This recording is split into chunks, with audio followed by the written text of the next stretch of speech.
হবে? আচ্ছা, কাকটাও ভেঙে ফেলেছো? হাতে শক্তি নেই, তা চা খাওয়ার তো ইচ্ছা কেন? সারাদিন বসে থাকা।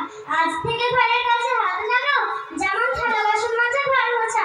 কেননা সারাদিন বসে বসে ঝগড়া আর ভালো লাগে না। আল্লাহ, তুমি আমাকে কেন দুনিয়ায় রেখেছো?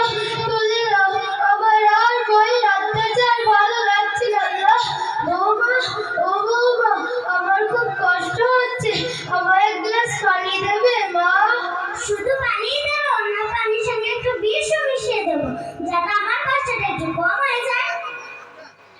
আল্লাহ, তুমি আমার বৌমার হাত থেকে হেফাজত রেখো মাবুদ। হাম্মাদ, বেটা হাম্মাদ। জি আম্মা। তুই এসেছিস বাবা? বলছিলাম আমার রাতে খুব ঠান্ডা লাগে, আমার জন্য একটা কম্বল এনে দিবি বাবা? ঠিক আছে আম্মা, আমি অফিস থেকে ফেরার সময় আপনার জন্য নতুন চাদর এনে দেবো ইনশাআল্লাহ। আপনি একটু এদিকে আসেন।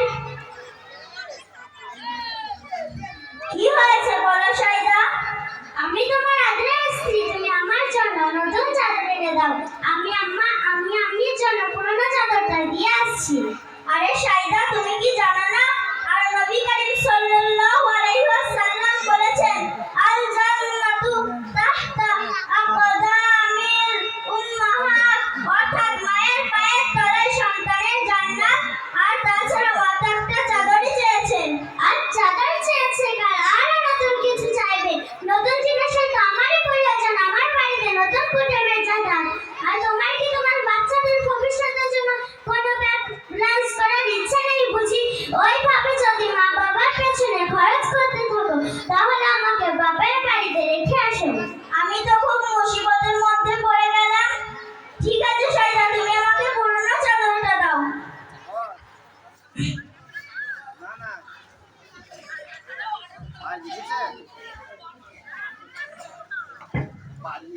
এই নাও, এই নাও মা চাদর।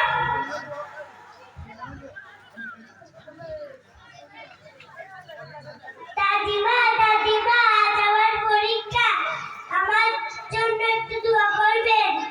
যা দাদু ভাই, আমি তোর জন্য মন খুলে দোয়া করছি যেন তুই পরীক্ষায় পাশ করিস। দাদিমা, তুমি তো আমার সাথে এইরকম করে কোনদিন কথা বলো না। আজ তোমার কি হয়েছে বলো না।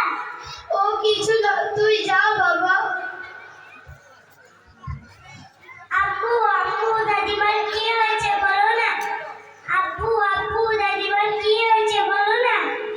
তোকে আর কি বলবো বাবা, তোর দাদিমার রাতে খুব ঠান্ডা লাগে, তাই আমার কাছে একটা কম্বল চেয়েছে।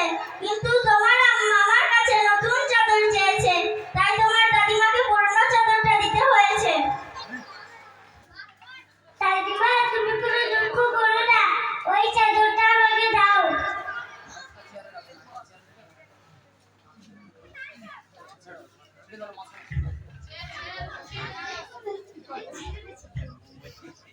আরে দাদু ভাই, তুমি এটা কি করছো?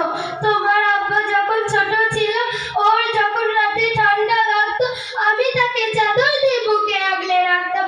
আজ সেই ছেলে বউয়ের কথা শুনে আমাকে পুরনো চাদর দিচ্ছে। ওই আমজাদ, তুমি ওটা কি করছো?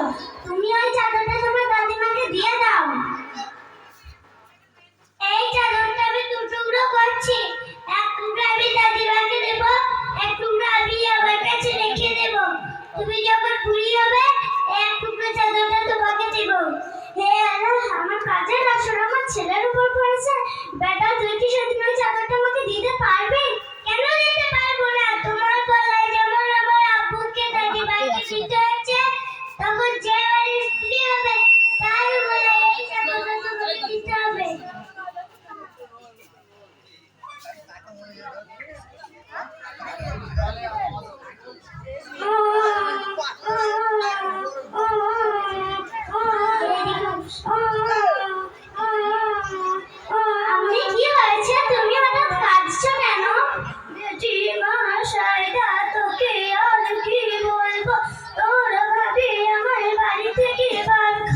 করে দিয়েছে।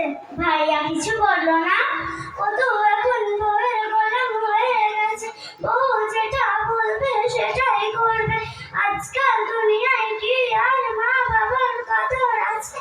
আজকালকার বৌমারা ভুলে যায় তাদেরকেও একদিন শাশুড়ি হতে হবে। মা, তোমার বাপের বাড়ি থেকে বের করে নেবার আসল ঘটনাটা কি বলো তো? ঘটনাটা তেমন কিছু না, শুধু তোর মা যাকে বললো, বাবা আমার রাতে খুব ঠান্ডা লাগে, একটি কম্বল এনে দিবি। তখন থেকে তোর ভাবি বলতে লাগলো, এর পেছনে যদি সব টাকা খরচ করে ফেলো, তাও আমাদের বাচ্চার জন্য কি জড়িয়ে রাখবো? প্রতি মাসে হাজার হাজার টাকা খরচ হচ্ছে, আর নিজের গর্ভধারিণী মা বাবার জন্য 200-300 টাকা খরচ করতে গিয়ে এত ঝগড়া?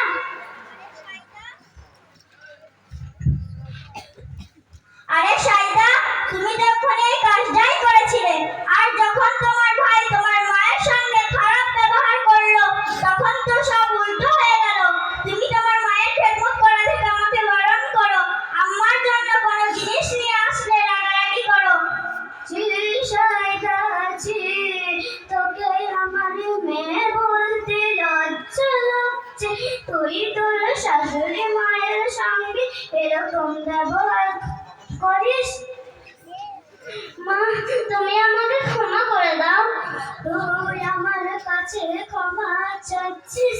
তুই তোর শাশুড়ি মায়ের কাছে গিয়ে ক্ষমা চা, কারণ সে তোর গুরুজন।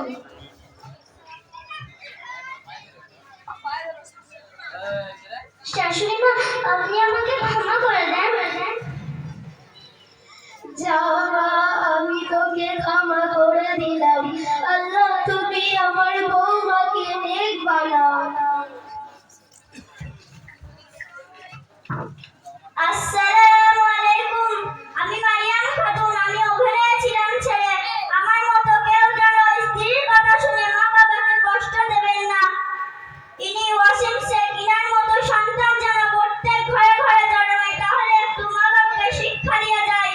আসসালামু আলাইকুম ওয়া রাহমাতুল্লাহি ওয়া বারাকাতুহু।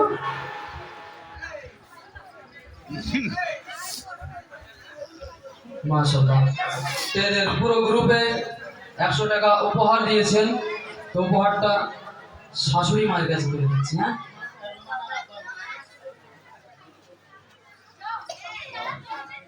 তো এই বাচ্চাদেরকে উপহার দিলেন, আল্লাহ পাক তাদের হাদিয়াকে কবুল করুন।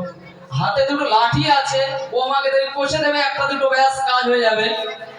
তখন ভাবনা চিন্তা করছে, কান্নাকাটি করছে।